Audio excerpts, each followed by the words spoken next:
Hey everybody, it's Rob from Flailthroughs. This is Gundam Battle Operation 2, and this is a guest video from Always Sonic, who is in the high mobility Gelgoog.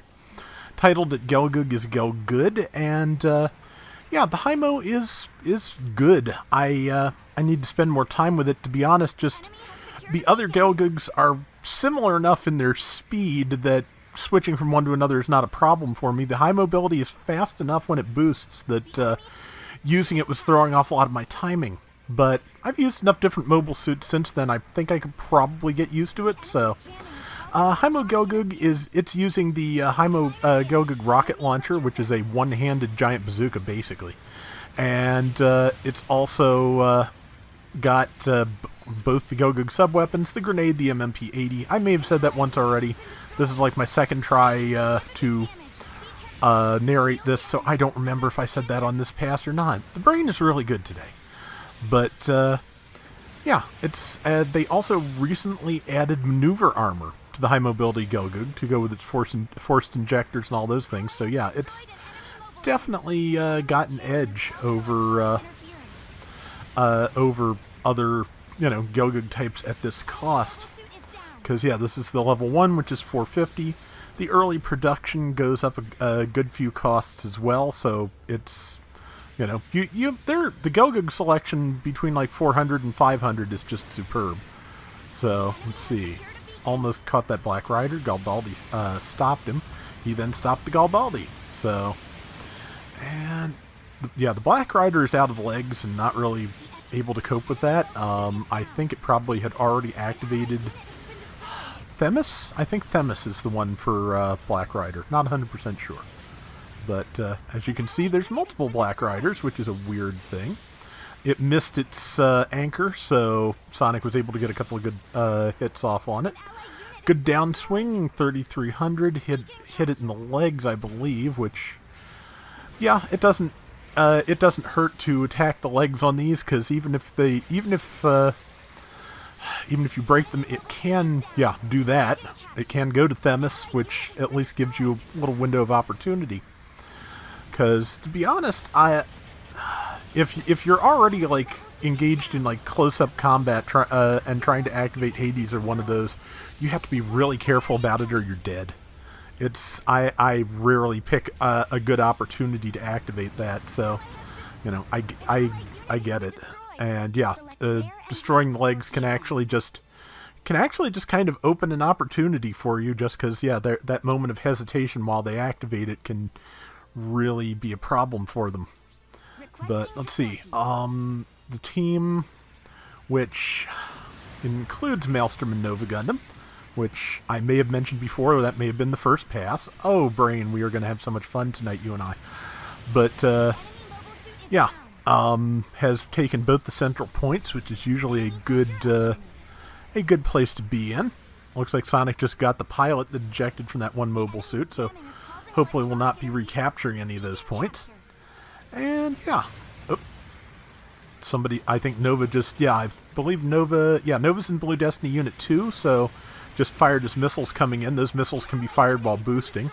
Good news is they don't do any kind of instant stun, so they're not going to stun your allies. They just, sometimes it's just hard to deal with missiles in your face, which, maybe that should be a given, but yeah. Okay, both the Black Riders just dropped. Nova is moving in against the one of the next targets. I forget what else is on the enemy team. I believe there's a high boost gym, and I forget what else is here. But well, everything seems to be spawning back in and trying to get that point back, I think, which is a reasonable response. Getting, if you can mass the team up and retake one of the central points, it is not a bad thing to do. They're managing to, despite having that disadvantage of having to spawn back at A, they are holding even pretty well. It's not an easy position to be in. And yep, Sonic figured out that there was a cloaked Black Rider there and did some damage to it. And okay, yeah, I'm pretty sure, I think it's fairly obvious the Black Riders are working together, because, well, they keep attacking in tandem. So they do occasionally hit each other, which, happens when you have a couple of melee people up close. And that's, that's where melee people live, so yeah, occasionally you're going to hit each other. That's just how that works. But yeah, they seem to be working reasonably well together. Sonic and Maelstrom and Nova's team is starting to pull away.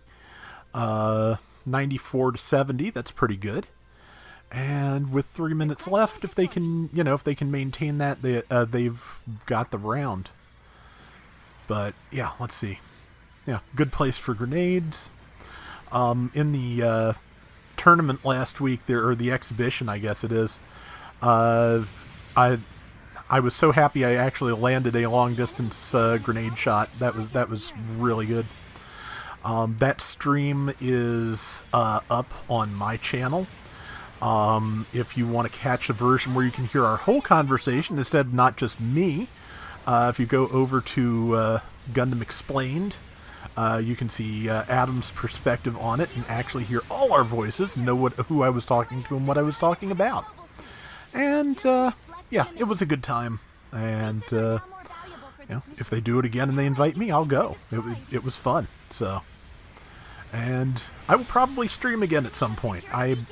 These days I do have the time, and it's a little bit easier to know, I'm probably not going to be interrupted at a given time, which is kind of the key to the whole thing, honestly. So, I really couldn't stream for many years, and this format was what, worked best for me, because I could record, I could record in the middle of the night, I could record in the middle of the day whenever I had time and I wasn't needed. I could be working, and I'm needed a lot less these days, and trying to figure out how to cope with that, honestly. But right now I've just got a lot of stuff I've been putting off that I need to get back to. But yeah, so far the Black Riders are the only things that seem to be giving Sonic particularly any amount of trouble. They did manage to retake the center, and they've got a very slight lead. They're like one and a half kills ahead. Yeah, Maelstrom basically wants everybody to regroup for this last 40 seconds, and I think it's a wise choice. But now it is time to just, I think, push, because, well, got to get something, and there is a something. There is a very good-looking something. Yeah, I forget, because it's been a while since I ran high mobility, but I think that, like the A-type Gelgoog, its major weakness is melee defense. I may be wrong in that, but that is definitely what plagues the A-type that comes in at 350. It is just very fragile to melee defense. I've kind of tanked mine out for that, so I can have a nice all-rounder, but certainly there's other ways to build it. But yeah, they managed to get a couple of kills and managed to keep just one kill ahead of the enemy team at the last. And yeah, high mobility Gelgoog is good. I have not used it since it gained its maneuver armor. I may have to do that soon. Sonic took top score with 3680, about a quarter of the team's score. 99,000 damage, and yeah, that is pretty good. 7-3, that is really good. So that is going to do it for today's Gundam Battle Operation 2. We'll be back soon with more. Until next time, everybody take care and have fun. Later! So I think I mentioned before I was having trouble with my graphics card. It was just randomly my monitors would cut out and I'd have to reinstall the drivers before I could have dual monitors or sound again. With a little bit of advice from Maelstrom, I was able to pick up a GeForce RTX 2060 to replace my old Radeon RX 580. So far, knock wood, it is working just fine. It also is powerful enough that I can record Gundam Evolution with no problems through OBS at high graphics settings. And also makes rendering a lot faster. So yeah, it's doing pretty much everything I needed it to. And so far, knock wood again, the monitors have not done the thing, which is the thing I need them not to do. So yeah, I'm looking forward to that, and hopefully when GBO2 does hit Steam, I will be good and ready.